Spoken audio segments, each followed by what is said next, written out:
The opinions expressed by the host and guests in this show are not necessarily the views of Children's Health Defense.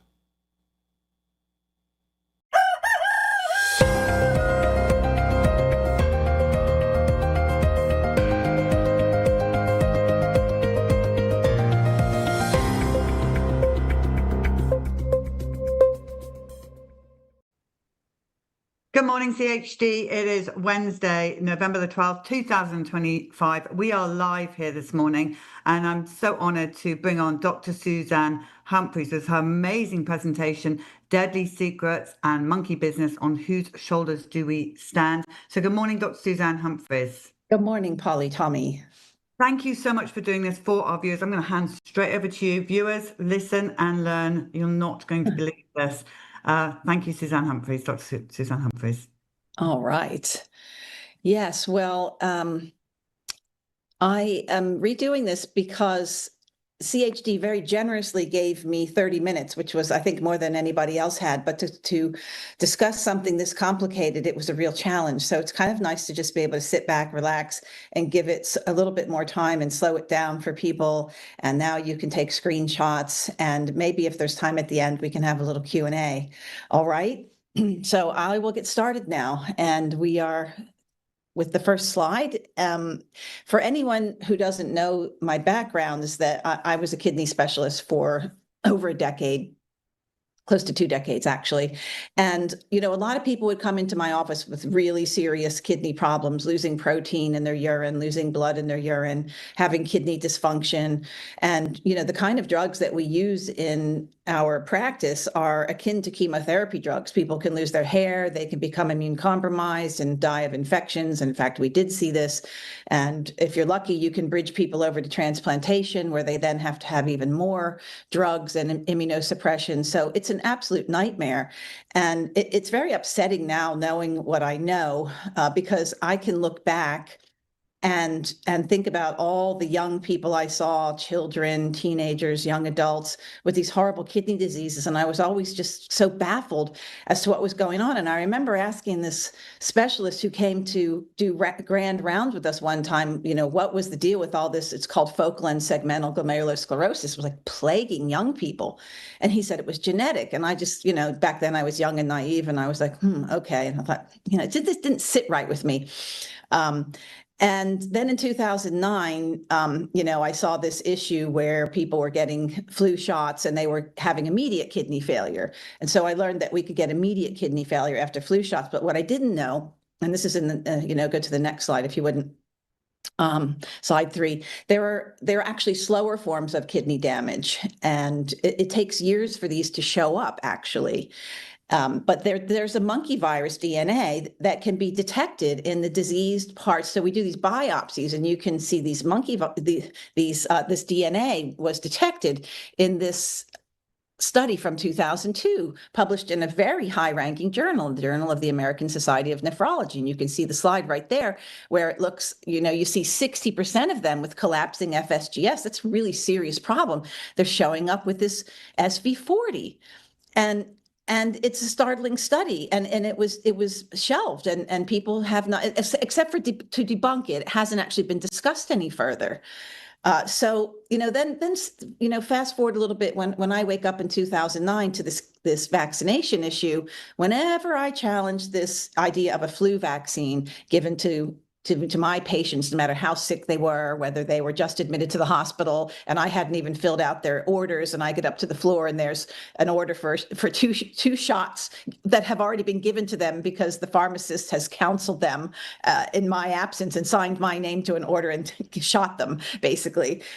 So I complained about that, and the consistent response was, what about polio? What about polio? And so, you know, at first I thought, well, that's not a very bright answer to what my problem is, but okay, let's play your game and let me go ahead and start looking into what about polio. Well, you know, I discovered a much bigger story than I could have ever imagined. Next. So we're now on slide 4. So first off, let's just say that for some bizarre reason, kidneys, and monkey kidneys in particular, were chosen as the cell type that they used to passage poliovirus through. So passage is this term they use, and you can look at the slide about how they got the original poliovirus in the 1950s from first they took it from a human stool sample, okay? And then they passage it through all these different kinds of primates and different kinds of cells you can see on there, lots of different kinds of monkeys. And that's how the strains that were used in the vaccine were created. And the intention, of doing that was to mutate the virus. And the intention was to mutate it to make it less virulent. That's not always what happened. So monkey kidneys are used, and you can mass produce. You basically take these cells and you plate them out in these vats, and they will grow along it. And then you have to put, growth agents that like bovine serum albumin and different formulas on there to keep them alive. And then you infect them, and that's how you make your vaccine. And so lots of things will grow in monkey kidney cells very successfully. So not just polio virus that will grow in monkey kidney cells, but even more dangerous agents can grow in monkey kidney cells. So millions of monkeys were slaughtered for their kidneys. And, just some of the images and the thoughts of what had to happen from taking them from the jungles to bringing them into the labs and the horrible conditions they were in, and then being slaughtered for their kidneys and their testicles so that this could be done. It's just... How can we accept this? I just keep nodding my head like, how is this acceptable? Anyway, so the fact that they did this, they slaughtered these monkeys for their kidneys, and they used monkey cells to make human injectables, lots of human injectables. This has changed humanity forever, okay? Next. So this slide here shows us two articles that I read many, many times to really get familiar with them. And so in 1962, by these two scientists, Shine and Enders, they were very, very popular, big name vaccinologists. They reported that there was the contaminating virus that had got into humanity through the Salk polio vaccines. We knew that, but they reported that this virus caused cancer in human kidney cells. That's what transformation means. That's a nice word for cancer, okay? And so these articles, again, they were shelved. If you put these into PubMed today, you'll see that hardly anybody has referenced them. They've just been buried, and it was not explored any further because, top scientists are told from on high what they're allowed and not allowed to research, and what will happen to their careers if they don't do as they're told. So it wasn't explored anymore in mainstream science. So next slide, slide 6. And here you can see anywhere you look, you can put this into computers and ask AI, if kidney cancers have been rising. But what I noticed is that after 1975, which was about 20 years after the mass injections of contaminated polio vaccines, we see kidney cancer rising. And the older people are, obviously the more kidney cancer they can get, but it still continues to rise. And I find this a little bit disturbing. Okay, slide 7.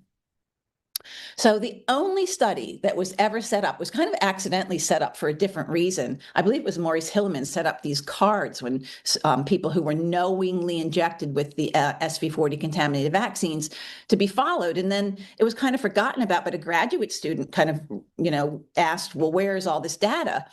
And then in 1981, Mortimer puts out this study. This was the study that was designed to follow people over time who were injected with the contaminated vaccines. Well, after 17 years, 95% of those people were followed. And after 19 years, 87% were followed. But guess what? They canceled the study, and they said they canceled it because of mounting complexities and obstacles in tracing this particular group. Well, that's just not true. And this would have been the time to really start looking, because these kind of transformations, unless they're artificially induced, as we'll talk about soon, they take about 20 years for them to occur. But then that's when they canceled the study, which is very convenient. Okay, slide 8. So this is actually one of the more sanitized pictures of the monkey research that went on. But historically, the mass production of viral vaccines like polio vaccines relied on these animal cell lines. And as I've said, they all could have harbored dangerous viruses. So the definition is what I want to put across here is these virus contaminants, these vaccine contaminants are called adventitious agents. So the cell line, and that basically means that it's an unintentional contamination, but that it causes some pathology. Doesn't mean it causes immediate disease, but it causes pathology, like you can see in the cells on the left, if you're at all familiar with histology. Okay, so what I'm going to be focusing on today are the kidney cells. And in 1959, this SV40, simian virus 40, was named, was discovered actually. And then in 1961, it was named. And you should know that there now have been over 100 simian viruses identified. And yeah, there wasn't just one or two of them. Okay, slide 9. So this is another interesting that I didn't talk about during the CHD talk because there wasn't enough time. But interestingly, when they discovered that there was this SV40 contaminant that was potentially carcinogenic, there were some groups that tried to make an anti-SV40 vaccine. Now, yes. So how backwards is this now? Another thing that's we're fully acceptable. Oh, yes, we're going to save people from this contaminant that went into the vaccine by making another vaccine to counter the contaminant. So they did actually try this. And I think Bernice Eddy and Sarah Stewart, with good intentions, tried to do it. And then Goldner and Hilleman tried to do it. And then these others, Harvey Pass, and, tried to make this anti-SV40 vaccine. And I don't think that they were necessarily into it for the money. They were just in panic mode because they were seeing that they just mass vaccinated humanity with an entity that contained this cancer virus. Okay, slide 10. So I just want to show you this article because this just shows you how, when scientists want to communicate with each other, they use really interesting titles and terms. This is just one of them. But if you look at the content of this article, what they say here is that the vaccine made no antibodies that they could find, but instead it actually enhanced the production of cancer. And that's not a unique problem, by the way. They knew blood antibody response to a cancer antigen could provoke cancer, whereas they said right here, a frontline cellular or T cell response would be the key to stopping any infection and prevent the formation of cancer.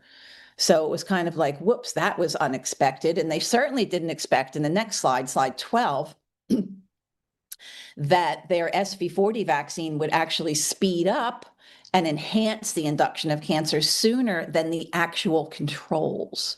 Okay?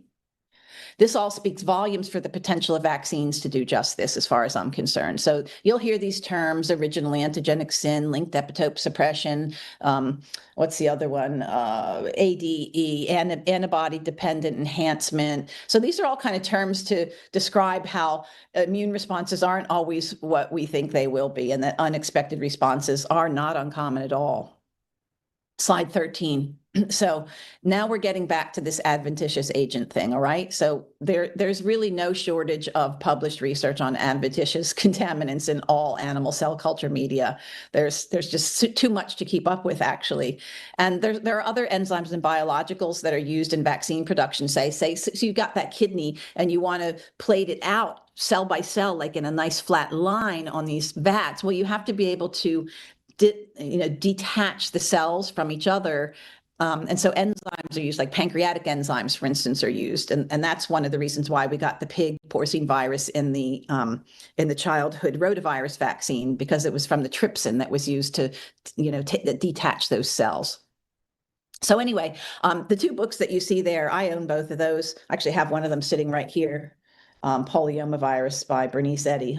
Amazing, just an actual amazing, these monographs. But luckily for us, there's this person who calls himself Nick Petoskey online, and he created this library over several years.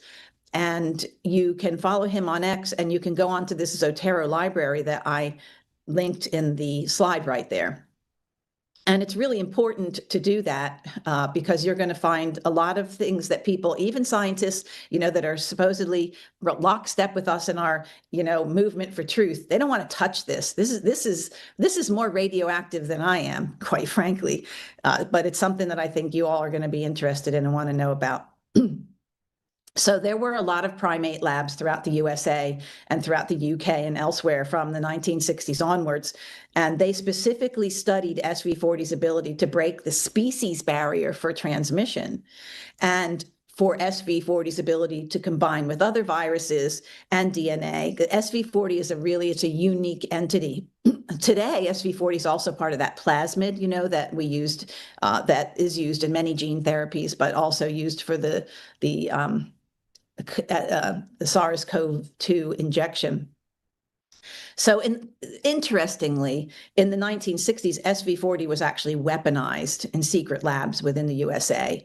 And the intention was to use it as a bioweapon. And this is extremely well documented, not controversial at all. We'll get into that in a minute.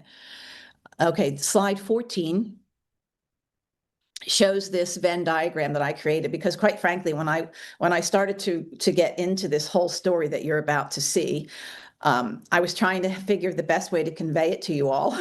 And I'm not very good at mind maps, especially when there are sidetracks and tangents that go off and then more go off of each other. And I kept trying to bring my thinking back to center to what did I want to convey to you?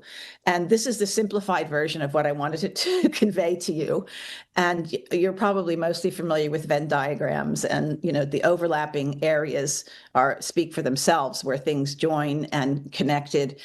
So we have at the top that polio vaccine, which pretty much started everything because it had those adventitious contaminating agents that came from monkeys. And so that joined in with SV40. And then, as you're going to learn, radiation was used to make that bioweapon. And we also use radiation to treat cancer. And you're going to find out why that's, doesn't work anymore in the end of this talk. And then we have the COVID jab and spike and the connection with HIV. And it's a pretty sordid story, sordid with a D. Okay, so next slide. This is just kind of a bit of a joke, but this is how I felt kind of when I was trying to figure this all out. And it's probably how you'll feel until this is over. And you may even want to watch this presentation more than once to kind of take it all in. But I also recommend that you read the books that I read, which I'll get into in a minute. Okay, next slide, 16. This is something out of our book, Dissolving Illusions.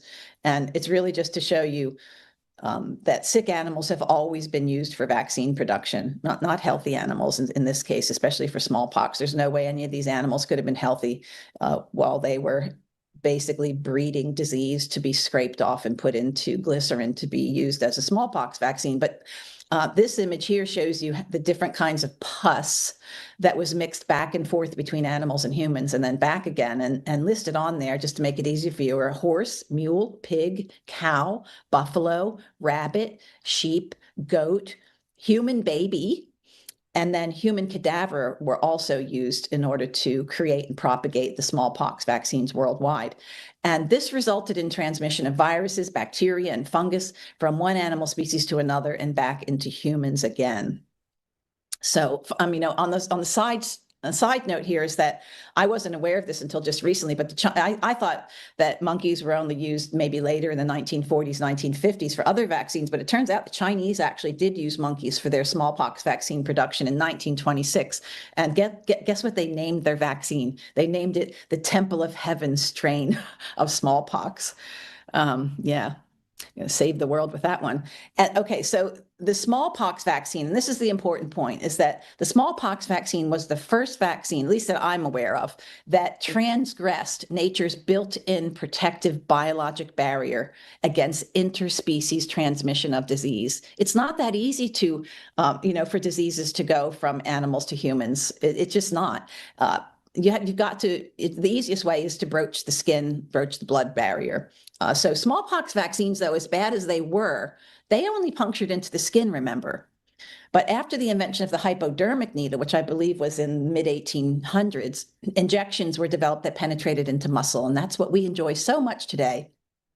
But in 1957, when scientists realized there was a tumor-causing agent, as I've just mentioned in the polio vaccines, the accidental interspecies transfer and consequences, it was of some concern, okay? It's not like they just ignored it and said la-di-da, but the highest priority of all was to stop the public from knowing about it.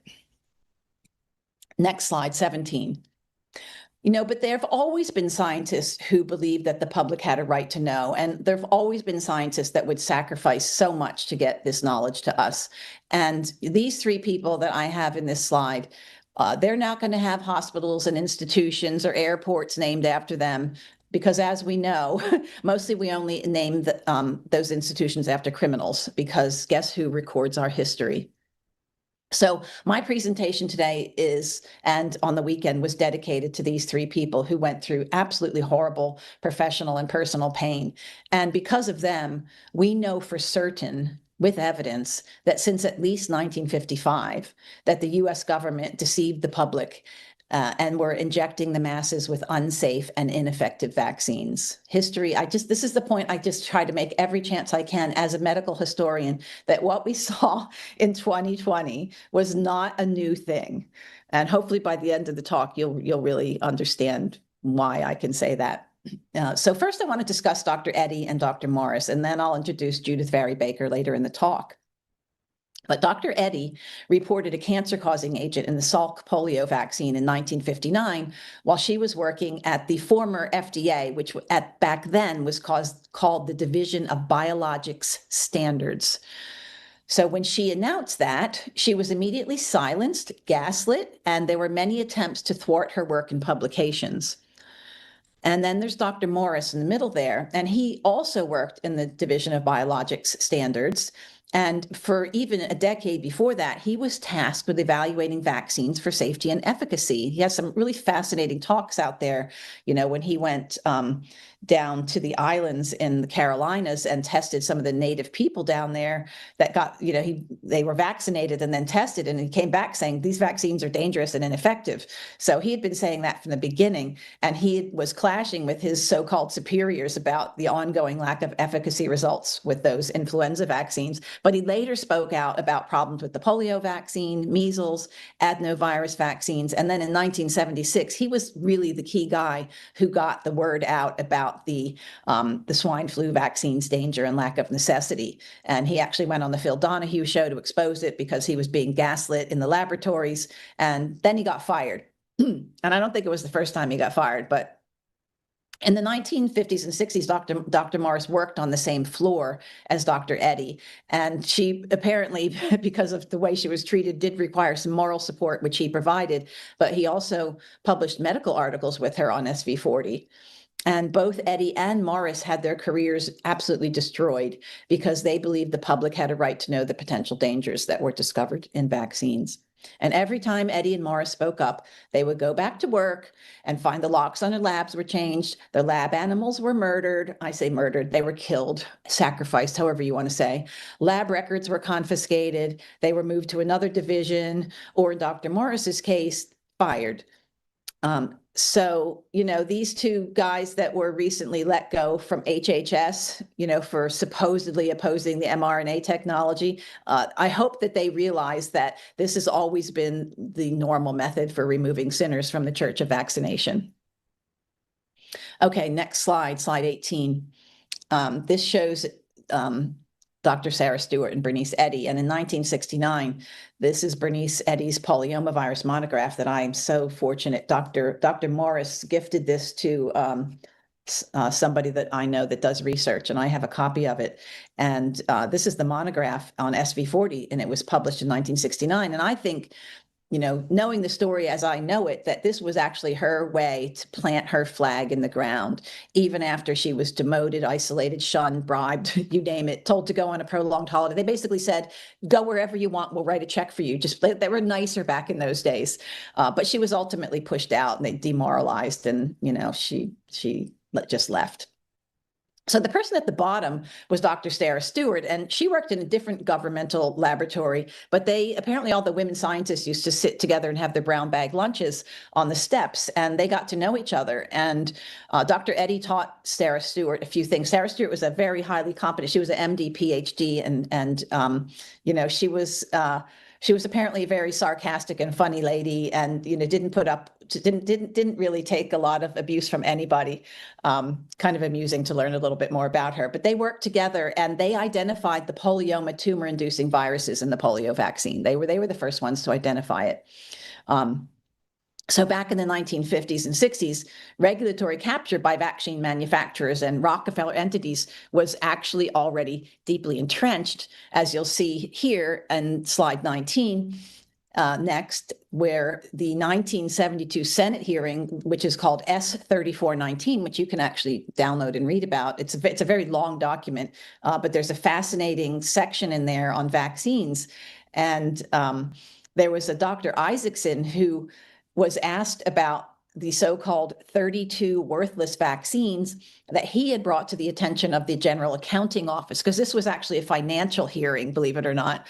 And the use of these vaccines had actually gone on for 20 years, and there were astronomical profits to the manufacturers, right? So in the next slide, slide 20, we see the whole list. And if you blow that up and have a look at that, you can see some of the crazy ideas people had for making vaccines for just about anything. And my take on it is that it was probably the wealthy that were mostly using these vaccines because they weren't mandated and there was no 1986 Vaccine Injury Act to cover the problems. So wealthy people would have been taking their kids in to have their tonsils removed and getting all these, lovely vaccines. But the real point here is that these vaccines could not possibly have been clean with no adventitious pathogens in them, okay? And we have no idea how far and wide these dangerous and ineffective concoctions were administered over 2 decades. Nobody knows, and that's what it said in the Senate hearing. But the real question is, why was there a 1972 Senate hearing in the first place, right? Well, it was to bring to the Senate's attention the total dysfunction of the Division of Biologic Standards caused from the regulatory capture by the vaccine industry and by powerful entities. And why did it allow these worthless vaccines to exist? And also it was to detail the appalling treatment of Doctors Eddy and Morris when they tried to expose the problem. So we have that documentation very well in that hearing. But Dr. Morris backed Dr. Eddy, and he hired an attorney, Jim Turner. I believe he's still around. I think I saw him at an Autism One conference, like within the past decade, actually. And they did get some of their. He got his job back at least. Dr. Morris got his job back. So he defended both of them. But, in the next slide, we'll see that the 1950s was also a time, this is slide 21, of escalation of the Cold War between the USA and Russia. And this is where the story really takes a turn and gets interesting, okay?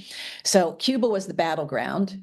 And, Eisenhower was the president before Kennedy, for people who don't know that. And he authorized, during his term, he authorized an invasion of Cuba in 1960. So there are all these USA agents that trained and armed thousands of anti-Castro Cubans to invade Cuba and overthrow Castro. Like, this was like a really big deal in America, especially down in the South, where all these anti-Castro Cubans were, they were fleeing Cuba, and they would do anything, like, we want our country back. And so they were being trained by all different kinds of agents, both on the books and off the books.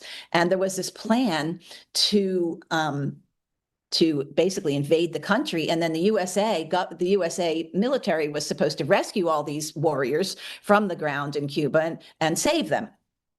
If they didn't win, I suppose, but if they won, there would be no requirement for a rescue. But what happened in the background is that John F. Kennedy, who knew that Russia supported Cuba, he, at the last minute, refused to supply the necessary air support for that coup. And what he did is he brokered a backdoor deal with Khrushchev, the leader of, I guess it was called USSR at the time, via his brother, Robert Kennedy. And that was really done in order to prevent a retaliative nuclear war with Russia. That's my understanding. It wasn't because he was soft on communism and all the things that we hear. He actually probably thwarted a really major problem. But because of the withdrawal of that air support, most of the anti-Castro Cubans who were on that mission were captured, tortured, and slaughtered by Castro's militia. And you've probably heard of this disaster known as the Bay of Pigs.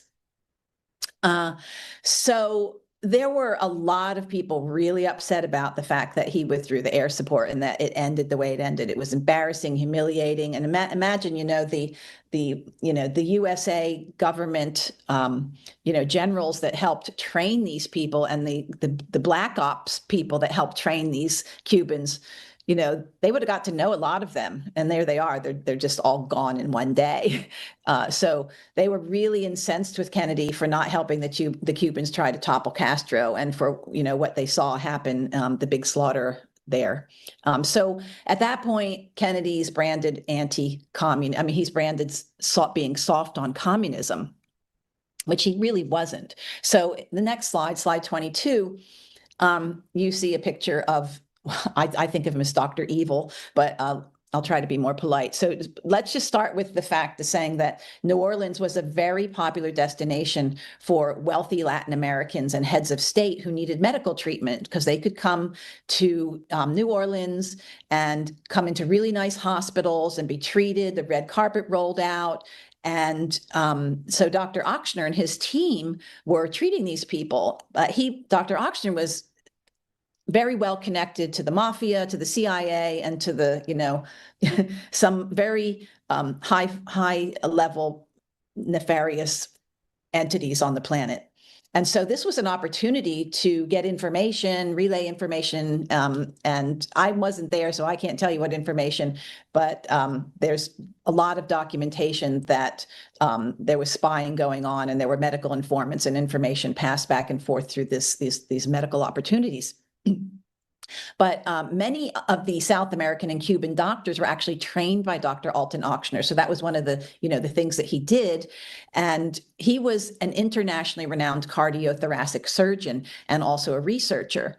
And he, ironically, was head of the National Cancer Institute. Okay, so his hands would have been reaching into the top tiers of clandestine government operations. He rubbed elbows with billionaires, with USA celebrities.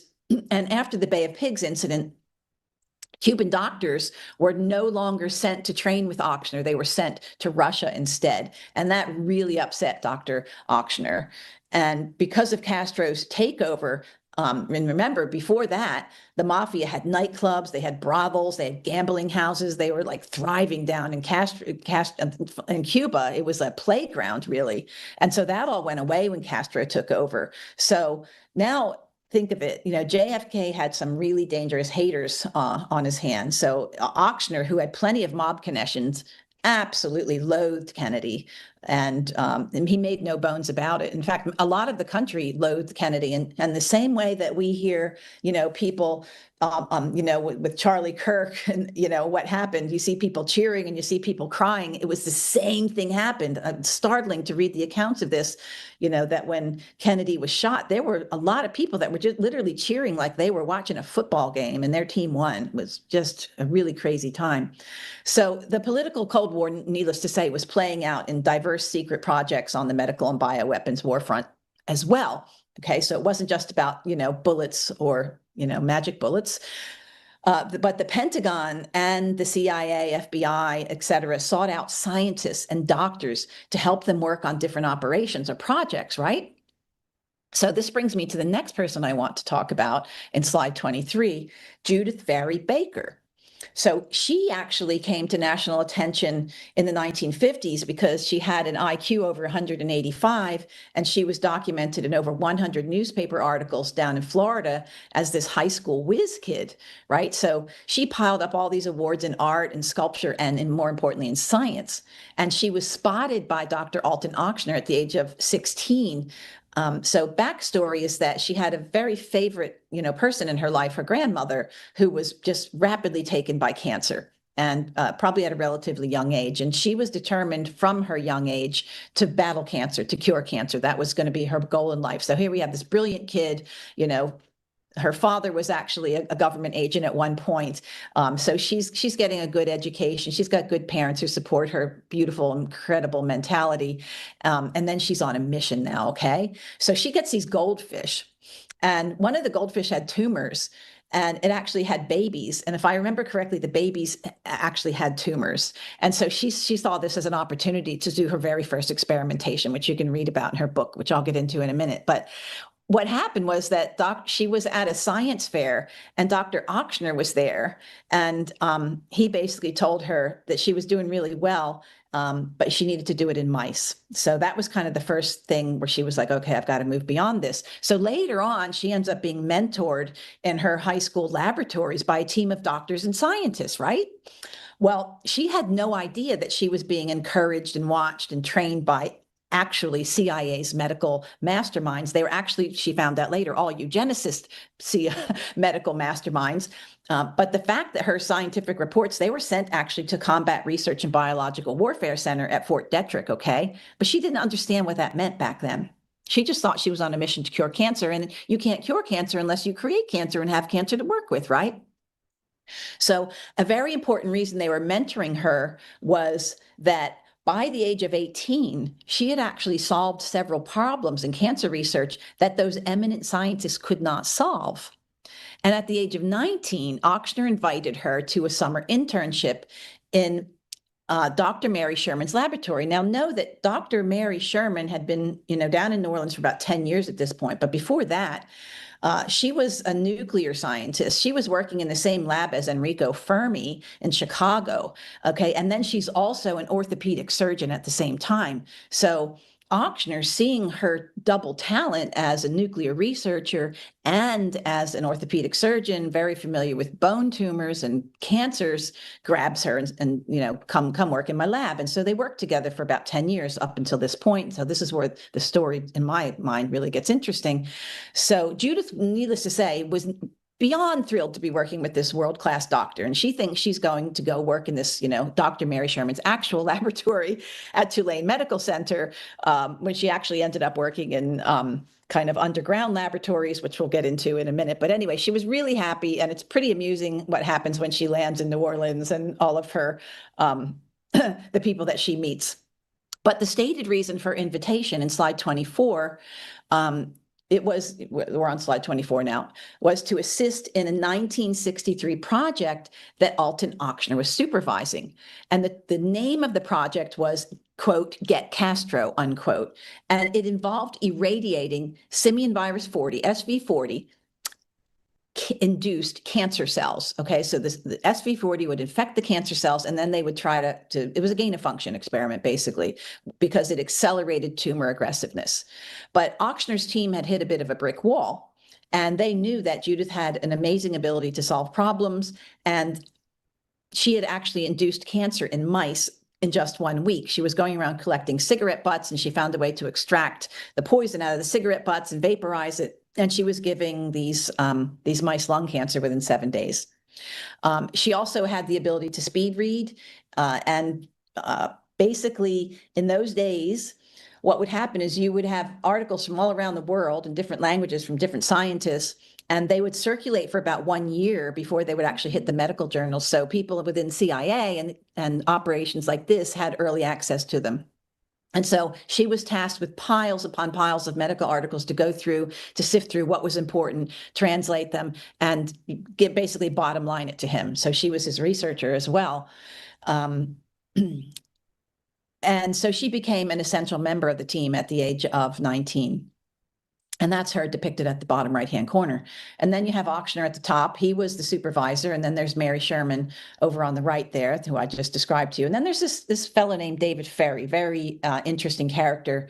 He was very high IQ, obviously. He was a multi-talented pilot. He was a military man, a bit of a social outcast. He wanted to be a Catholic priest, but, he was gay. And apparently it wasn't just gay, because I think that's not enough to get you kicked out, obviously. But he just didn't mix well with people, and weird things would happen everywhere he went, and he would end up being, written up and kicked out. And he was very upset about that, because he really did love God and he really did want to serve God. And so, but he ends up in the end basically working for the mafia as a pilot, but they're also connected to the CIA, and you'll find out why later. And he was one of the people that helped the training of these Cuban military people. So then you also have 23-year-old Lee Harvey Oswald, who, many lies have been told about. And I don't think people realize how young he was. He was 23 years old, but even by the age of 23, he had managed to become a double agent. He got clearance to work in Russia. And if he was really a spy, they wouldn't have allowed him to come back to the USA, which they did. Not only allow him to come back to the USA, but they employed him in this very operation that I'm talking about. And one of his main jobs was to protect Judith, because she was kind of naive, as green as could be, comes in from Florida, wandering around the streets, had a terrible sense of direction, brilliant lady, and she was going to be a very important asset. So he was tasked with not only protecting her, but with being the courier of the samples, because you had to have somebody of high intelligence that you could teach things to rapidly. So that's what these people are. They're actors, they're scientists, they're able to learn things really fast. And so his job was to learn how to handle the cells, because he was going to be the person that was going to courier it to Castro, because he could pass as a communist, but also he was couriering these cells from the backstreet labs where they were created over to the linear particle accelerator where the gain of function operations were happening. And that had to be done by somebody very competent and trustworthy. So that was Lee's job there. Yeah, so there were apparently a lot of other contributing parties who only communicated on what's known as a need to know basis. There were some 160, people involved in this. And the project also evolved more than one medical university. It extended up into New York State, up into Roswell Park. I think Roswell Park Medical Institute, the National Cancer Institute, the NIH. MD Anderson, DARPA, which was actually founded way before this, and the Division of Biologic Standards. And the key controllers were really the CIA and the FBI. All right, so next slide 25.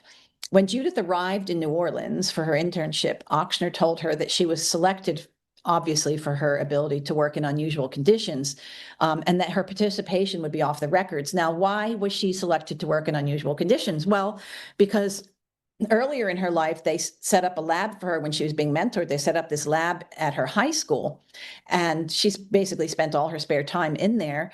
And it was a bit dangerous because she was working with radiation even back then in high school.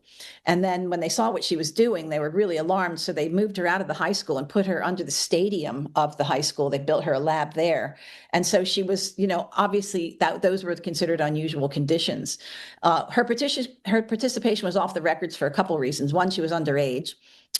Two, they wanted somebody that could do things without being traced and tracked. And so she had this undercover job. So did Lee Oswald, had these undercover jobs at coffee companies, import companies, et cetera, distributor companies. And so that was where they would get their income and their paychecks, because the manager of these companies was also CIA, FBI. I think that he was actually FBI. I think his name was Monahan, if I remember correctly. So he was connected. So he was the manager of the coffee company. And so it didn't matter to him if she and Lee were coming and going at odd times of the day. As long as they clocked in the morning and clocked out in the evening, that's all that mattered. And so that's how they managed to get them to New Orleans, give them, cover jobs, and get them working in these underground laboratories.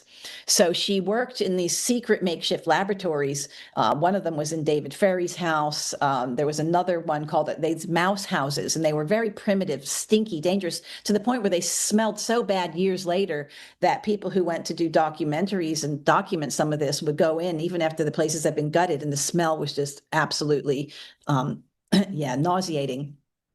So then Ochsner actually sweetened the deal for her and promised to fast track her into Tulane Medical School with all of her expenses paid and with a stipend. So this was like, she's in heaven now, okay? She's working with Mary Sherman. Life is so good. She actually falls in love with Lee Oswald. That's a wonderful, interesting part of the story as well. They were soulmates, really. And now she's going to go to Tulane Medical Center. Wow, amazing. She's going to cure cancer. So her job there was to extract and process the tumor samples and also to keep the cells growing in tissue culture using a growth medium. I believe it was called RPMI 1640. And it's still used today. If you can look in medical articles today, still use that. And so she helped develop that in the 1961 internship when she was working with Dr. George Moore up at Roswell Park Research Institute in New York. So in New Orleans in 1963, these samples were taken by Lee Oswald over to Dr. Mary Sherman to be exposed to radiation in a secret linear particle accelerator, okay? Why? Because radiation mutated and charged up the cancer cells. And then the cancer cells would be injected into a new set of animals after they'd been ramped up. And then the new set of animals would first receive ordinary X-ray radiation. Why? Because Judith discovered that if you radiated animals first and then injected them with cancer cells, that the take rate was much faster and much more aggressive. So here we have immune-compromised recipients and gain-of-function cells that have been, made to be more aggressive and mutant by the linear particle accelerator. And so that's how they maximize this fast-growing cancer in the hopes of supposedly giving it to Fidel Castro later. So the project involved taking the most mutated and aggressive SV40 cancer cells from mice, and then ultimately into primates after they got it to go really well in the mice, and then finally into humans. But they would only put it into human after the cancer cell has achieved their maximum killing capacity. So they did that in a matter of a few months.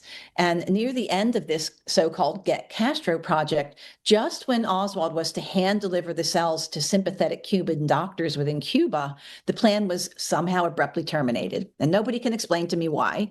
But what this meant is that everyone that was involved in this project was a risk to the project's secrecy, right? And the intent of this project, as you know now, would have far-reaching consequences and something that they wouldn't have wanted to get out to the public. So the bioweapon was ordered from on high to be handed over to MD Anderson, and it was actually couriered there by Lee Oswald. And because he saw that the plan was canceled, he knew that he was on the list of people who knew too much. And by then, he knew his life was at risk. He didn't know how they were going to kill him, but he knew very well that they were going to. So also when it comes to Judith, the promised fast track into Tulane Medical School never eventuated for her because she did something that nobody else dared to do. All right. So I'll tell you the story is that what was happening is that there was a prisoner. I can't remember the name of the prison, but they took this prisoner out of prison and they brought him into a mental hospital. And he agreed to this experiment because he was told that he could get an early release if he agreed to it. Judith was lied to, and she was told that this guy already had cancer and that he agreed to it because he knew his life was shortened and he wanted to get out early. So Judith goes and, with Lee and, Clay Shaw apparently was was one of the, in the limousine, and there's this whole story beyond that I can't get into. But they take these cells and the broth that they're in, and they have to do it intravenously because the cell wouldn't take and cause cancer if you did intramuscularly. It only took intravenously, really took off. So they had to give this guy cells, and they, through a big needle. And so they infused him with this broth that had the live aggressive cancer cells. And her job was to see if it had taken or not, because she had ways to know if the cancer cells were actually, causing tumors in him. And so she asked at one point, well, what type of cancer does he have? Because I need to know, I need to be able to distinguish his cancer cells that he already had from the cancer that I've just given him.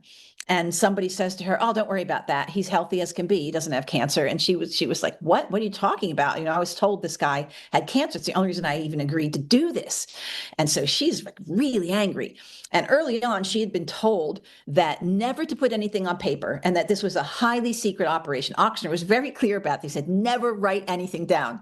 So what does Judith do? She writes down a note saying, I'm paraphrasing, saying it is unethical to cause cancer into unwitting subjects. And she thought it was highly immoral. And she delivered it to his office, and there was a secretary that wasn't the usual secretary. And so the secretary says to her, oh, do you want me to read that to him? And she says, yes, please do. And Judith walks out. As she's walking out, she hears the secretary reading the note over the intercom down in the surgical suites.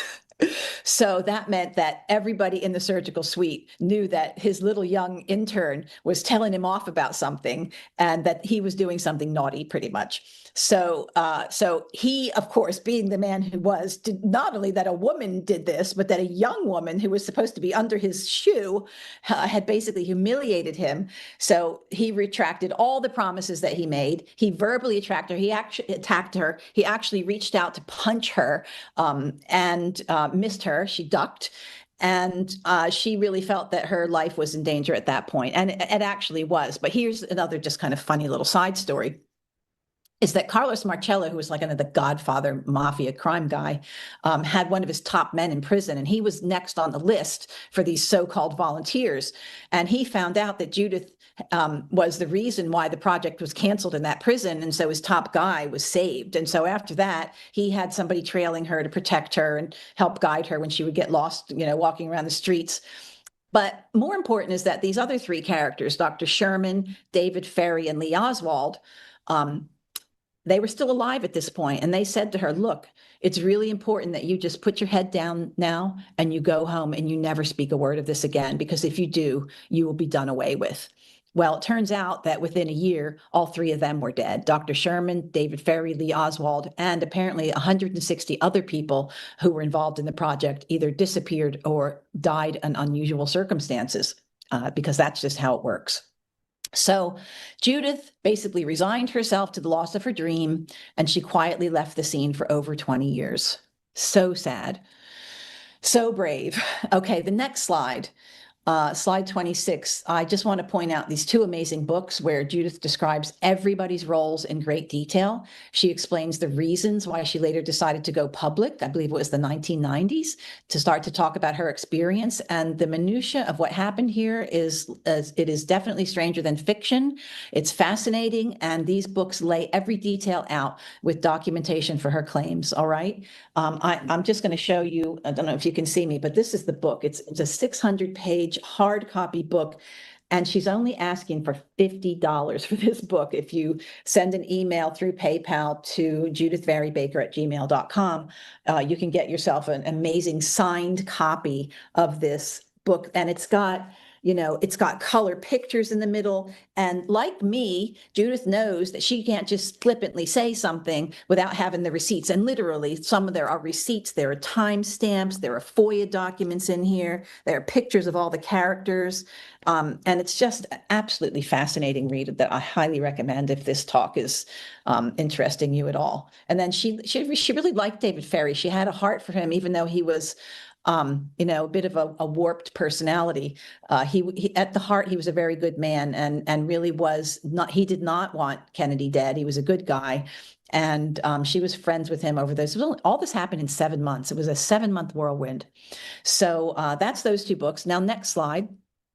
27, I want to point out another really important piece of the puzzle, because this book came first. This is Ed Haslam, and he was author of a 2000 book that a lot of people have read, called Dr. Mary's Monkey. And I actually read it after it came out, and I thought it was a fiction book, because back then, I was just kind of a naive doctor waking up, and I didn't know about deep state. I never thought the CIA hired doctors, but now I just pretty much think anybody could be CIA, because anybody literally could be CIA. But this book was written by a guy who basically grew up in New Orleans. And so Ed Haslam's father was a doctor, I believe was a surgeon actually, at Tulane University Hospital, who knew Dr. Alton Ochsner, okay? So Ed, the author, remembered Dr. Mary Sherman from a social visit to his house when he was a young child. And he was told to go to bed because his family was having company. And he instead just decided to wander out in his pajamas. And he sees this beautiful woman sitting there smoking a cigarette and drinking whiskey. And he decides, and his father said to him, these people don't like children. You have to stay in your room tonight. So Ed leaves his room, goes out, and he walks right up to Dr. Mary and says, "Do you like children?" And Dr. Mary says, "Well, yes, I like children very much. Why do you ask?" And he goes, "Can I sit on your lap?" And so she puts her cigarette down, she puts her whiskey down, and because everybody smoked and drank back then, and he lets her sit on her lap. And then he sits there for a couple minutes and he looks at her, and then he gets off of her lap and he turns around and he says, "You must be a very good doctor." And she says, "Well, I am a very good doctor, but why do you ask?" And he says, because you're very pretty. I think he said, "You're very pretty and you don't smell like a doctor. So you must be a very good doctor." And of course, everybody in the room laughed, and he went to bed. And then, so he was probably around, I'm going to guess, like 5 or 6 when this happened. And then when he's around 12, he learns of this lovely woman that he knew, that she was dead, and that she was murdered. And there were some very suspicious circumstances around her murder. And even when he became an adult, he was still haunted by this whole situation. And so his father's now on his deathbed, right? And Ed's like thinking, I need to research this. And he was always asking his father really important questions, and his father was never willing to answer them. He would just turn severe and say, "Stop asking. I can't tell you. Your life would be in jeopardy." So at this point, Ed's pushing him. He's like, "Dad, please, I need to know. I need to know." And his father knew, I think he knew his son's character. And he said, "Stay away from this issue, because if you pursue this issue, you will be upsetting some of the most powerful people on this planet." And Ed, being who he is, of it, someone else who believes that the truth is deserved to the public, he went ahead and he investigated anyway. He risked his life. He spent years of his own life doing it. And he had a book that came out before Dr. Mary's Monkey that was called Mary, Fairy, and the Monkey Virus. And it didn't include Judith Vary Baker because she hadn't come out of the shadows yet. Okay. So she comes out of the shadows later, and she's referred to as the witness in his book, Dr. Mary's Monkey. And he gives her a very nice tribute at the end. And he brought her into the situation because she was the puzzle piece that was absolutely missing. She was the witness, the person that could give us all the details. And so he documents Mary Sherman's murder. But he also reveals poignant and really well-researched portrayals of all the other people that were involved in this plot to kill Castro. And more important is that there's a chapter in there, chapter 11 is called The Machine. And that chapter details the secrecy level of the project, and it describes the workings of high-powered linear particle accelerator that was used on the cancer cells. And this accelerator required 5 million volts of electricity to operate, right? They had to get a specialist in to create it because the wiring just in and of itself was incredible. And they had to have all these metallic walls and floors. And so Ed Haslam was like, where the heck could they have put this thing? So he does this incredible bit of research where he finds the guy that designed it. And then he starts going around New Orleans thinking, where could they have put this thing? And then he finally discovers where it is. So it was actually hidden in downtown New Orleans in a 3-story infectious disease laboratory of the U.S. Public Health Service Hospital, right? Behind these really high walls. And it was guarded by soldiers with machine guns. So Haslam describes how Mary Sherman was killed in the linear particle accelerator. That had to be how she died, because what happened is that her right arm was completely gone. There was just a bone, the humerus bone, a little bit of it was left, and her entire thorax, her entire chest wall was burned away.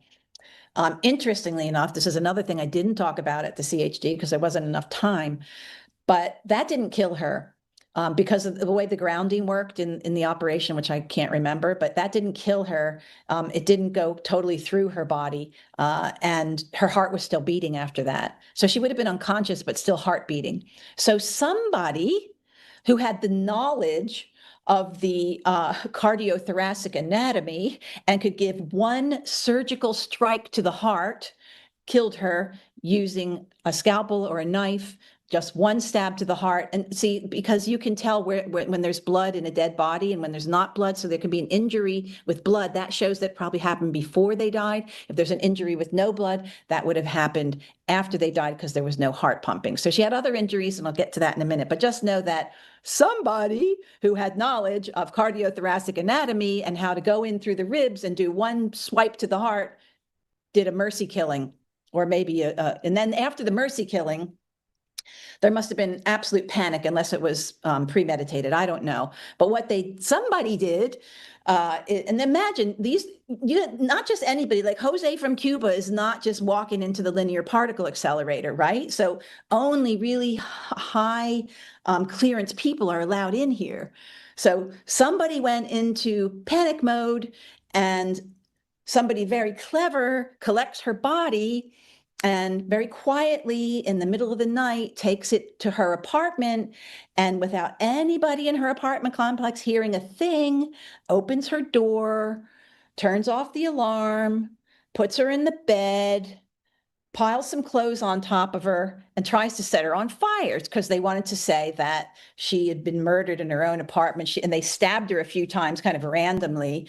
The goal was to say that, she had some sort of lesbian love affair and a fight and that ensued in, this crime of passion. Only none of it made sense. And, there were probably reporters that did want to report on it and tell the truth. But J. Edgar Hoover, who was, I believe he was the FBI director at the time, he made sure that, the mainstream narrative remained the mainstream narrative and nobody deviated from it. So funny enough, her killers were never found. So these were people that were really good at cleanup. That's all I'll say. And Alton Ochsner might have been connected with the mafia. Leave that where you might want to. I'm not going to make too many assumptions.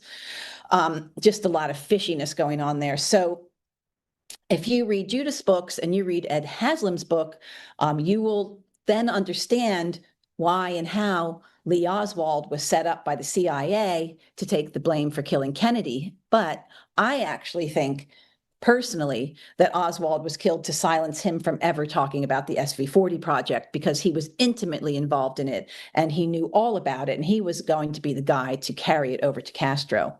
I also personally wonder if it was ever meant to kill Castro, and you'll find out why I think that later. But here's the worst part, because I grew up hearing about this guy, Jack Ruby, who shot, Lee Harvey Oswald. I never thought twice about who Jack Ruby was. I knew, I think I knew maybe he was mob connected. But what I didn't know is that Lee and Jack knew each other when Lee was really little. And Jack Ruby loved Lee Oswald. And so I'm sitting here going, wait a minute, how could you love this guy and then you go and kill him publicly like that? What did they have on Ruby?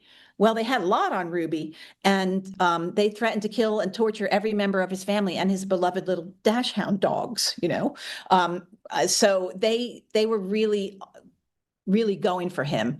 And God only knows what they would have done to Oswald, what kind of torture he would have undergone if he was allowed to live. But anyway, they had to do away with Oswald, and Ruby was tasked with doing the job. And everybody saw he was the first person, Oswald was the first person to be murdered on camera publicly. And then another interesting twist in the story is that Jack Ruby was in prison at one point, and he was injected by prison doctors with something using a very large needle, and then he later developed cancer. And then, okay, so all this kind of stuff happens in 1963, but by 1964, the public trials are starting to happen, and that's when everyone disappears. That's when Jack Ruby had to be disappeared before he was going to be able to witness in his public trial. David Ferrie had to be disappeared, had to be murdered, actually, probably with a thyroid medication. So he had to be murdered before he could, be in a public trial, and that all happened later. So Haslam and Judith detail this bioweapons research history, which I just think everybody should know about this, because it links into what's going on today, and because there's really literally nothing new under the sun. But I was sitting there and I was thinking, well, what happened to the bioweapon? So reading further into Judith's books, we see this Freedom of Information document on slide 28, Lou. Freedom of Information document, and it's reprinted in her book, and it shows that the CIA and MD Anderson had a contract to continue working with this bioweapon up to and possibly well beyond 1967. Now, I don't know where any material went from there, because we don't have these brave people that were, stayed alive to be able to tell us any of this. But I know that by 1967, that everyone within the original project, some 160 people, except for Judith Ferrie, Baker, and Alton Ochsner, were gone. Okay. And, like I said, something just makes me think there was more to this operation than just about getting Castro. There were absolutely unthinkable abuses of science that were taking place here. So next slide. Ed Haslam. He was also aware, this is a clip from his book, but he was aware that HIV-1 is a mutated form of SIV. Now, that's not controversial, right? And that retroviruses like SIV, simian immunodeficiency virus, and Mason Pfizer monkey virus, they're so small that they would have been unfilterable in the 1960s. Remember, they would have to filter, just like we do today. We're told that everything's filtered out and you get magic liquid at the other end. Well, they were using these ceramic filters, and they're very, very small pores, and they were just trying to filter out they were trying to filter out the cells. But these viruses that we're talking about here, these retroviruses, they're so tiny, they're way tinier than polio viruses. And look, any of you virus deniers out there commenting, if you are, you can just leave the room now, because you'll have no traction here. There's just so much evidence, visually, genetically, with all kinds of testing, that whatever, we can't entertain this, that there's no viruses when you know this story. So Ed Haslam asked a haunting question, and the haunting question was, could HIV-1 have arisen from mutated simian immunodeficiency virus that was exposed to these gain-of-function experiments in the 1960s? And I think that's a really good question. Slide 30, please. The answer is yes. Because as Dr. Mary said to young Judith at the time, any number of original and mutated carcinogenic viruses could have been in the mix, and precisely what these mutated monkey viruses had become were unknown. And I just want the audience to understand that viruses often work together genetically. They can recombine, they can synergistically assist each other. And the SV40 is probably one of the most studied viruses on the planet because it has so many different capabilities. And it's often referred to as a helper virus in virology literature for that reason. So what do we know about the other viruses that came along for the ride in these polio vaccines? Next slide. Well, we know a few things.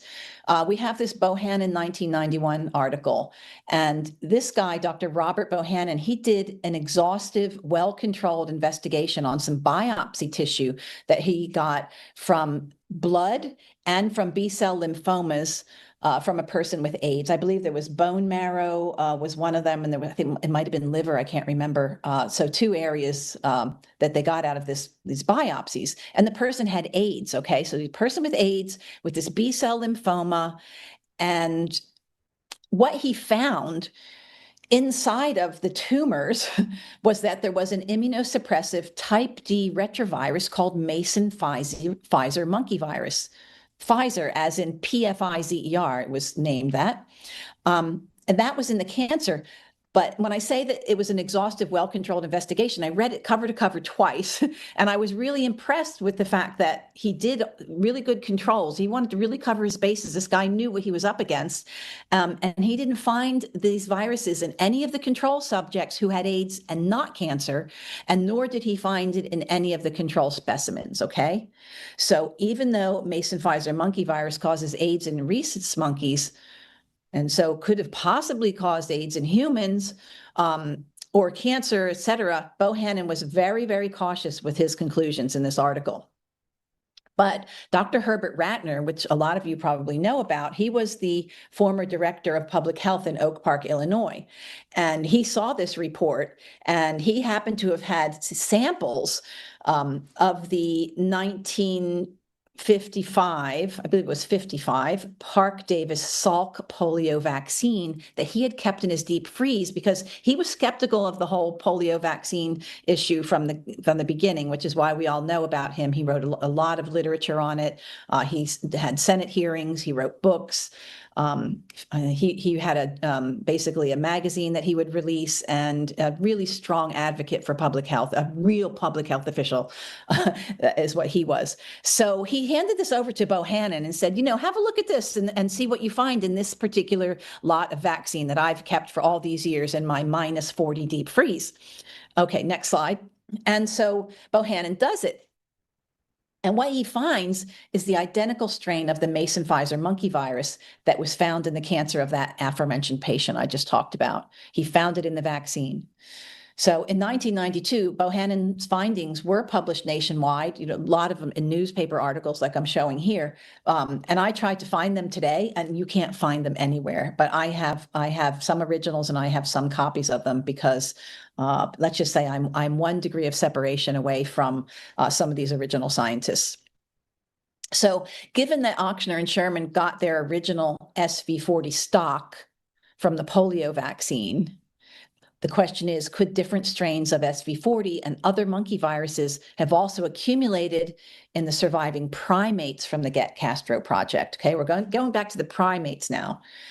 And that leads to another important question, which lingered in my mind for a bit, what happened to the surviving monkeys? Now, when I say surviving monkeys, let me tell you another backstory that I couldn't tell during CHD, is that about towards the end of the project, when they were moving the cancer cells into primates, something shocking happened. And that is that the control monkeys, which were just there as controls, meaning nothing was done to them, they started developing cancer. And so Judith goes into the lab one day, and everybody's wearing hazmat suits, and they're working in these plexiglass containers. All of a sudden, safety is really important, right? Because the control monkeys started to get sick. So there was a bit of panic at that point. And what happens next is, in that panic, and go to the next slide, please. around August 1963, blood tests were done on the control monkeys, and it was determined that they had somehow become infected by whatever was going on in that lab. And there was a decision. Okay, so here's the backstory: is that monkeys are imported, and it's never discussed really on the receipts what types of monkeys they are. Sometimes it probably, I should never say never, but what types of monkeys. What's always reported is the amount of pounds of monkeys that were delivered. It was always discussed in pounds of flesh, essentially. So these monkeys are delivered, and then the crates are taken away.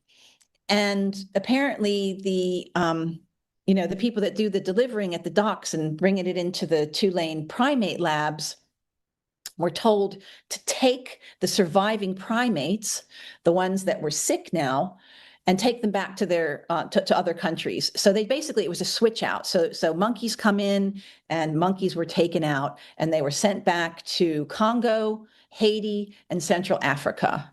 Okay. And when I said that at CHD, the gasp in the room was audible, actually, because people understood what those potential ramifications were for that. And it's well accepted in scientific circles that viruses have been transferred from wild monkeys into humans, right?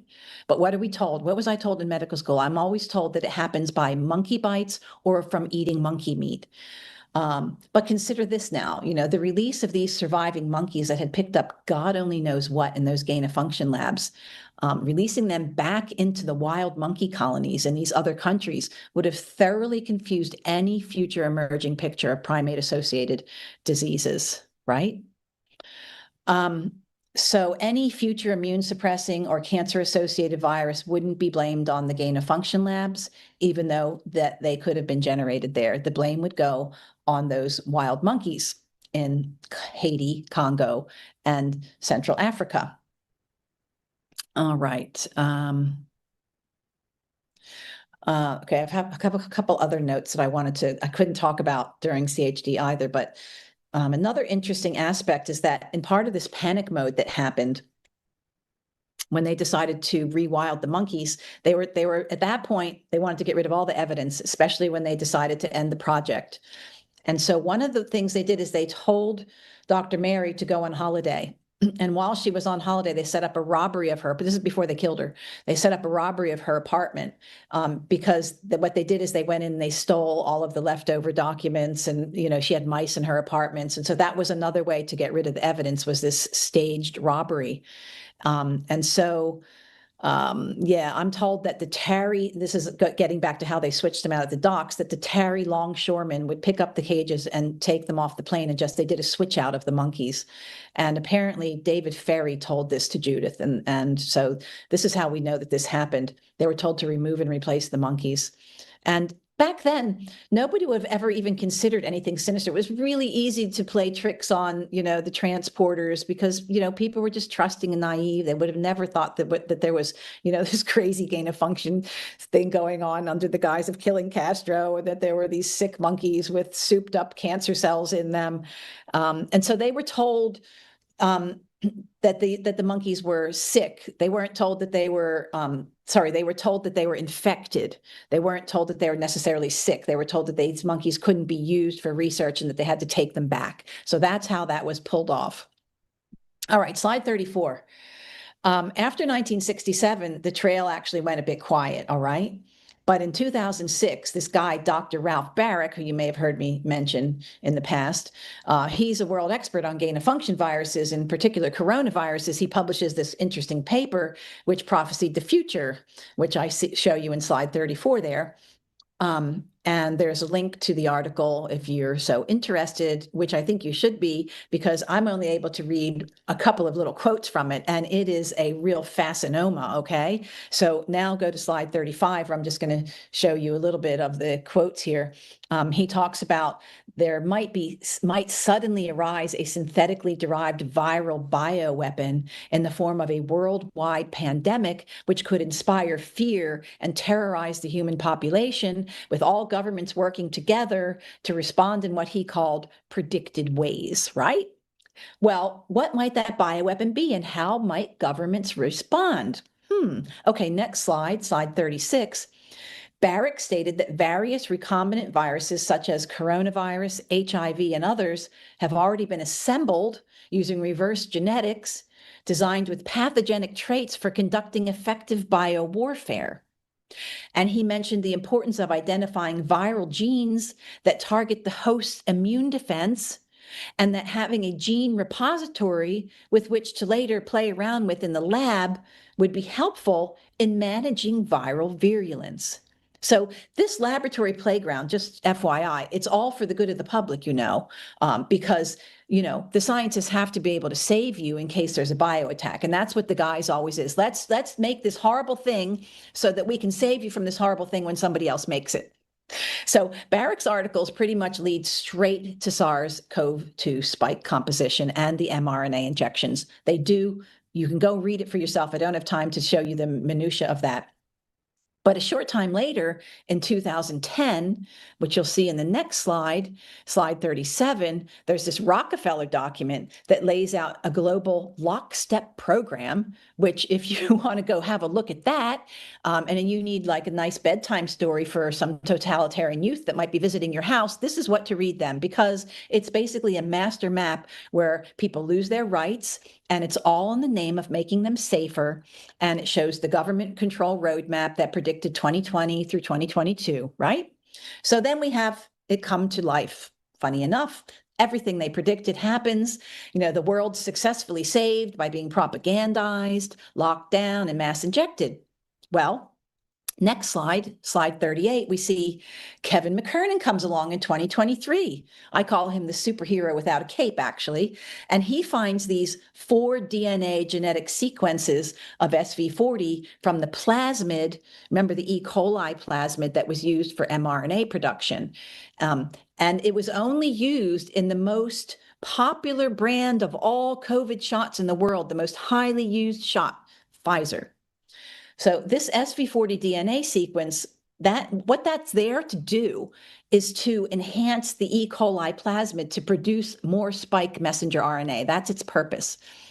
Now, that all sounds fine and dandy. We have this E. coli, basically poop cell that we're manufacturing the ingredients for the messenger RNA that you're going to be injected with later. And they're using this plasmid in there to that's enhanced and genetically modified with this thing that's supposed to be removed later. So long story short is that everything except for that spike mRNA was supposed to be removed from the vaccine that the public received. Problem is, it wasn't. Next slide, please, slide 39. 2 months ago, shockingly, further testing of updated Pfizer jabs by McKernan revealed that not only is the SV40 still there, but there is a double concentration in the pediatric formula. Okay, now, why would they do that? Okay, first off, why make a 2x concentrated pediatric formula? Well, supposedly it's supposed to be diluted before it's injected. Only problem is it isn't always diluted before it's injected because maybe the nurses don't think to do that. So there have been lots of instances where it hasn't been diluted, and these little kids are getting a 2x concentration of these SV40 fragments. People say that, it's just little pieces of the SV40. It can't cause any problems because it's just little pieces of it. Oh, absolute utter lie. They're absolutely perfectly placed in there to do a job. And McKernan has given numerous references which show that the promoter and enhancer, those are the little pieces I'm talking about, of the SV40, just the part of the full virus code, can actually have significant DNA modulation all by themselves without being the full virus that everyone that got the polio vaccine got. But specifically, it influences a protein, the gene that makes the protein, let's just say, called P53. And next slide, slide 40. This is a really important protein because it programs, the gene actually programs your body to continually seek out and participate in deletion of mutant cells, by making the protein that's required. And it's a gene and a protein that you want to have in top operating condition, right? It's like your Navy SEALs, right? You don't want them to be crippled and walking around in, casts or shot through the head.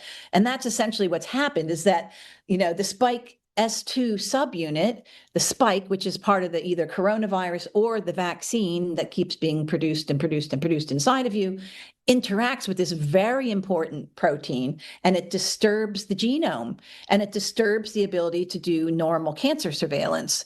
But even beyond that effect, it acts, the spike itself acts like a biological cluster bomb.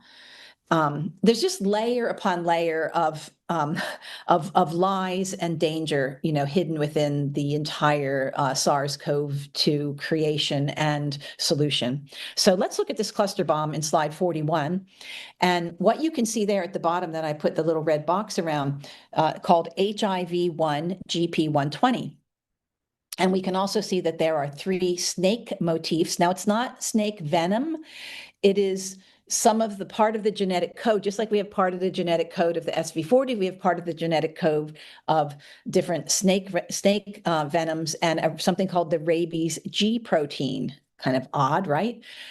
So what use would they be? Well, it turns out that Lentz in 1987, you can see my reference for that at the bottom, that he reported that synthetic peptides of snake venom and rabies G protein bind to the nicotinic acetylcholine receptor. Now that sounds like geek speak, but those are receptors in the nervous system and in the muscles, and they modulate heart function and nervous system function. Very important, the ACH molecules and receptors.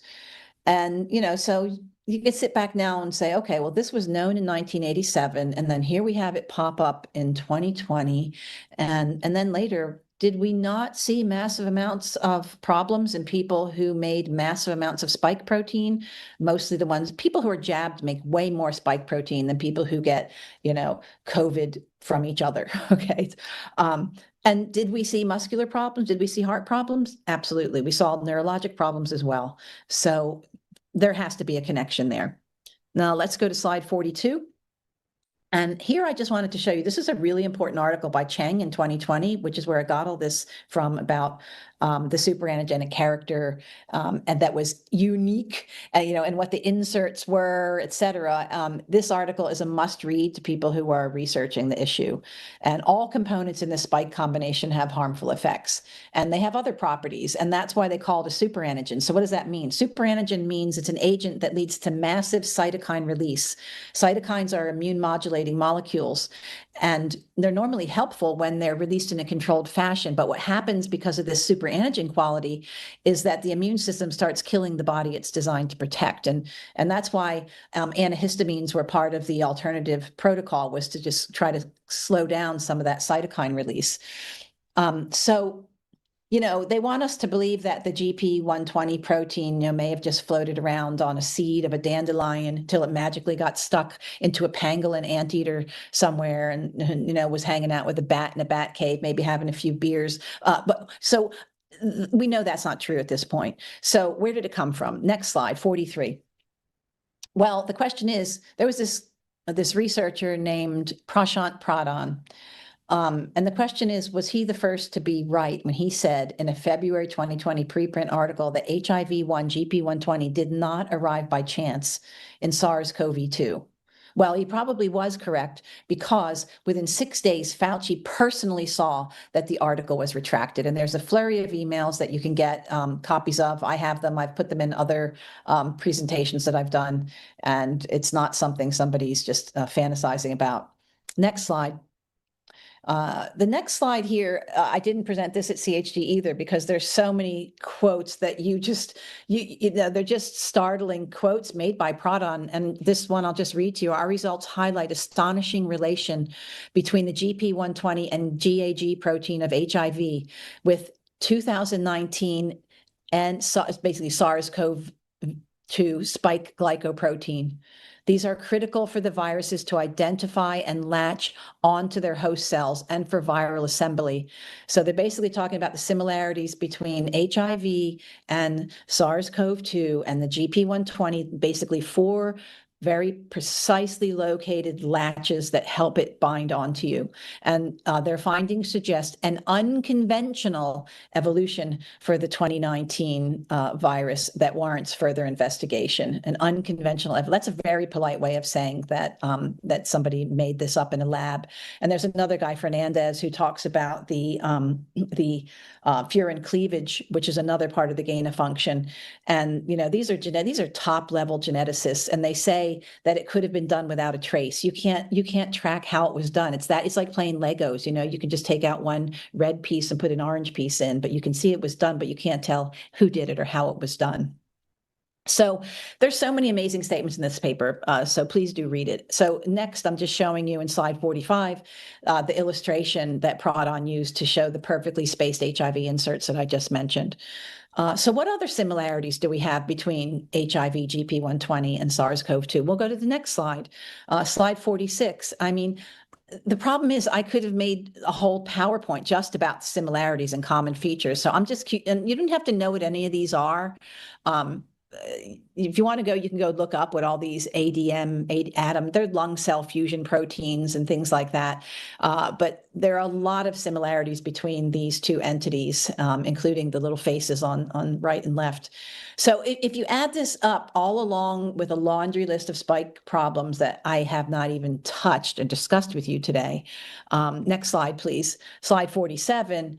With plasmid remnants, including SV40, and I have a whole list there, the receptor. So this is, again, a partial list that I'm giving you, that immunologic suppression is common between both HIV and SARS-CoV-2. Now we've got the SARS-CoV-2, we've got the superantigen cluster bomb, the toxic load with those, poisons that were put into it, the furin cleavage site that I just mentioned. And then you add into that the plasmid remnants from SV40. I mean, gosh, the people in the 1950s had it easy compared to us. Look at this.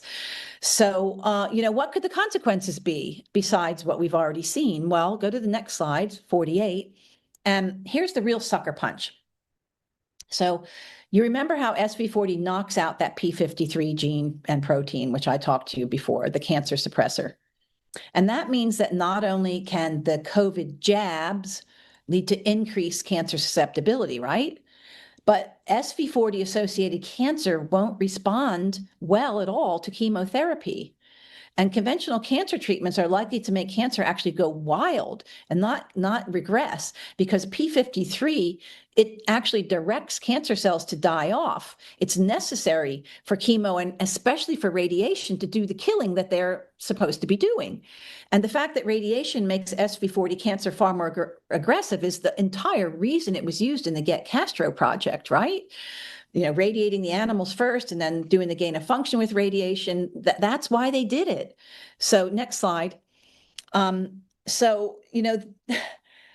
This is some older material, just to show you that they've known for a long time that SV40 blocks the effect of cancer treatments. And so there have been children who have died of SV40 related brain tumors, and the parents go and they do research, and this is what they have found. And so these are articles from 1997. So this is not something that top scientists should have bypassed. So the other brain cancers and solid cancers have been found to contain the SV40, and that the SV40 binds with the tumor suppressor gene at P53, and it actually stops those tumor cells from undergoing what's called apoptosis, APOPTOSIS, which really means programmed cell death. And that's how you're able to get cancer to regress, when you're doing whatever you're doing traditionally. Even if it's look, we know radiation does make tumor cells regress. Do they come back later? Most of the time, yes, they do. Cancer, chemotherapy, my father got chemotherapy when he had tumors all over his body. We got 9 extra months with him. So I was okay with that. But did they all come back to kill him? Yes, they did. But I got an extra 9 months. But the point being that you get that programmed cell death. But then if it's an SV40 related cancer, especially, you're going to wind up with what's probably a turbo cancer at that point. Okay, so next slide. Let me just go back a second here. Yeah, okay, so we're on slide 50 now. Yeah, I'm just going to read this to you, because when I said that people knew about this and there were parents of children who developed brain tumors and testified in front of Congress. This was one of the very well-educated parents. Exposing SV40 positive cancer cells to chemo and radiation does not kill the cells, but simply creates more genetic mutations, making the cancer more aggressive. The bottom line is that SV40 causes human cancer, stops orthodox cancer treatments like chemo and radiation from providing any benefit, and can make the cancer even more aggressive. And like always, there's a reference there for you. It's a really great document. Okay, next slide. So there's an elephant talking to his, I guess, psychoanalyst, and he says, sometimes even if I stand in the middle of the room, nobody acknowledges me. And so now, we know what we know, and I have to ask you the question, why was the public told that COVID shots would save their lives? Now, 4 years later, when it's clear that the jabs didn't prevent transmission, they didn't prevent infection, they didn't prevent hospitalization or death, but they did cause all sorts of serious medical conditions, why are we still being mandated or told to get it again and again? Why is Trump protecting his Operation Warp Speed? What the heck is going on here? How come babies are getting numerous doses? What's in those injections that's so important to force into the arm of every human on the planet, knowing what we know? What's the real agenda? I've only mentioned one needle in a mountainous haystack of corruption that goes on. And we only know a little bit about this. Next slide, please. Because of the cracks in the dam that were created by the few scientists who were willing to give up everything to tell us what they saw. But the question that looms with me is, how many other secret projects were there? And how many other secret projects are there still to this day that maybe we'll never even hear about because maybe there won't be any surviving witnesses? And, when you see the same playbook being used repeatedly, you have to wonder if we were really ever protected by those people, those entities that are entrusted with public health and medical research. We know science is corrupted. We know even the cell banks, when they go and look at what cell lines are in there, they find that some 70 to 80% of the time, if a scientist orders a cell line to their lab, it might not actually be the cell line that they think they are. And I'll give you another, for instance. We all thought that Jonas Salk used monkey kidney cells for all of his vaccine production. Well, he made a little announcement that kind of just dropped to the floor like a lead bomb, that he was actually using Henrietta Lacks cells for the production at one point in time. Well, it was such an embarrassment that he was told to shut up about it and never ended up in any monographs. But again, there's an article called, I think it's called Truth in Medical Research, which I'm going to give you all a copy of at the end of this, because you have to have a copy of this. It's very important. And these scientists who research the cell lines that were used are considered medical terrorists by the people that are walking lockstep with everything that they think is true. So, we have today this young generation that's injected with more poison than anybody that's probably listening to this podcast. And it wouldn't be possible. None of this. We couldn't be today with people accepting what they've accepted unless in the past, all the errors, quote unquote, all the mistakes or the mishaps or the failed plans, they were glossed over, they were buried, they were forgiven time and time again, collectively viewed as part of the learning curve of progress. If anybody read the book called The Cutter Incident by Paul Offit, where they fully admit that, yeah, we had this problem called the Cutter Incident, yeah, there were some live polio viruses in the vaccine, but it was all part of, the learning curve that we needed to make this incredible thing happen, which is to get rid of polio, which is another giant joke, lie.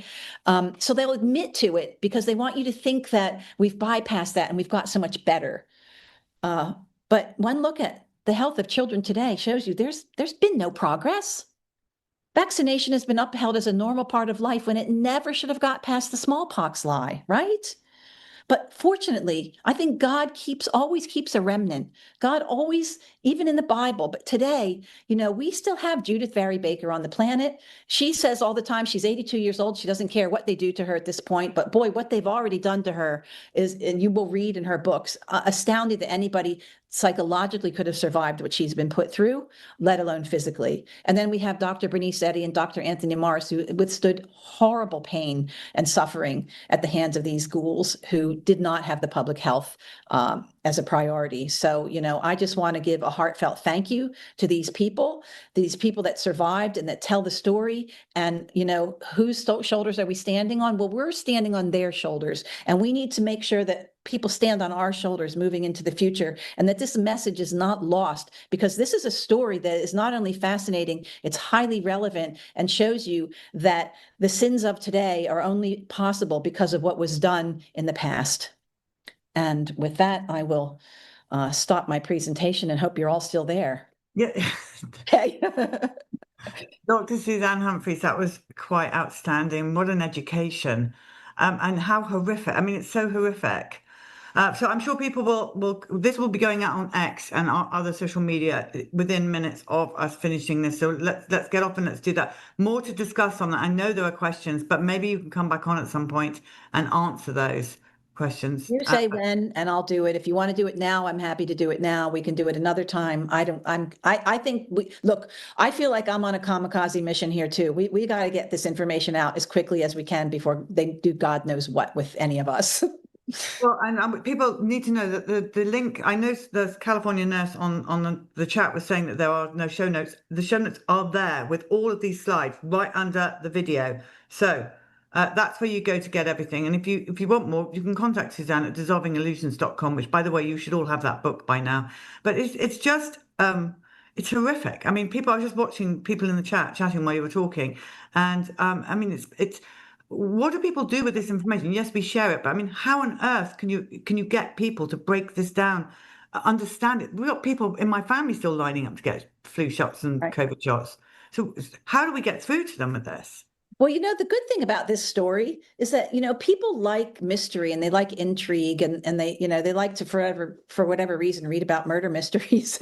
And, so you can actually captivate people just because this is such a fascinating story. And I say, share these books with people, because they started to kind of fade away. People, oh yeah, I know Dr. Mary's monkey. Well, do you really know Dr. Mary's monkey? Do you really know the background that happened there and how it relates to what's going on today? So what can you do? Share the information with people.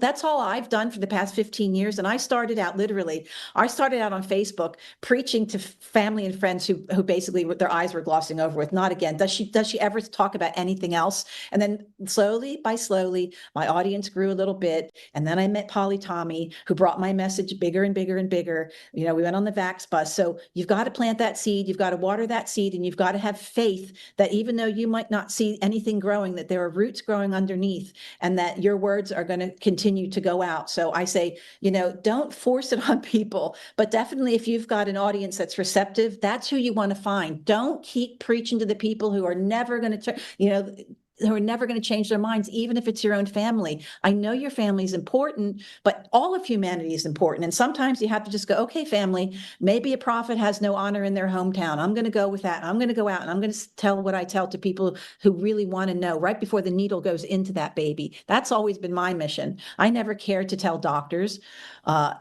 I did. I mean, I tried, and then I realized what futility it was to talk to other doctors. But what mattered most to me was getting that message out to parents before that needle went in. And the biggest music to my ears is not a doctor saying, "You've convinced me." It's a mother saying, "Thank God I heard what you said, because I was about to get my child vaccinated and then I didn't." And they now know why they didn't, because they have the knowledge. I also just posted all of my infant immunity series video on my X channel, which is at DRSUZANNEH7. Please go and share those videos. They're free. I never wanted any compensation for them at all. They were just put there because while I was learning about the infant immune system, how God made that infant immune system, and my goal has always been to prove God is right, that the design is pure and beautiful, and the blueprint was made pristinely, and it still works to this day. Not that babies are born vaccine deficient. So I had to understand infant immunity. I had to understand the birth process, the gestation process, and how the immune system of a child or a fetus is changed by either the mother getting a jab or the baby getting a jab. It's all in there with references, like always. I put those medical references there, and you'll see I was much younger.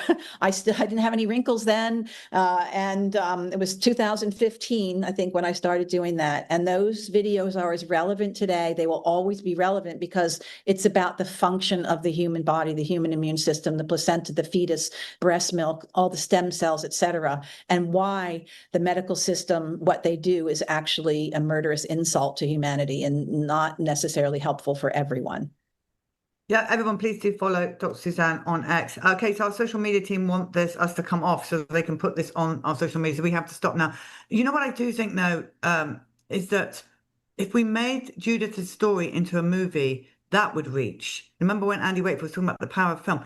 That would reach a lot of people. And, you know, true story, all that kind of stuff you put on the film. So someone out there, come on, filmmakers, this has got to happen because that's a really good way of educating people, I think. The problem Well, it better be somebody honest and brave, because many people have told her that she was supposed to be lined up to tell her story on 60 Minutes. And every time they have it lined up, it gets axed for one reason or another. Her message is so dangerous. It was mostly the John F. Kennedy assassination message that she's basically been trying to clear Lee's name all these years, which I think she's very successfully done. I mean, I don't know anybody who thinks, well, I do know one person who thinks that Lee Harvey Oswald killed Kennedy, but he has autism and he was brainwashed with that when he was a young child. But most people know the truth now about Lee. Now we need to get them to know the truth about the underground covert scientific experimentation, which relates very much to what's going on today.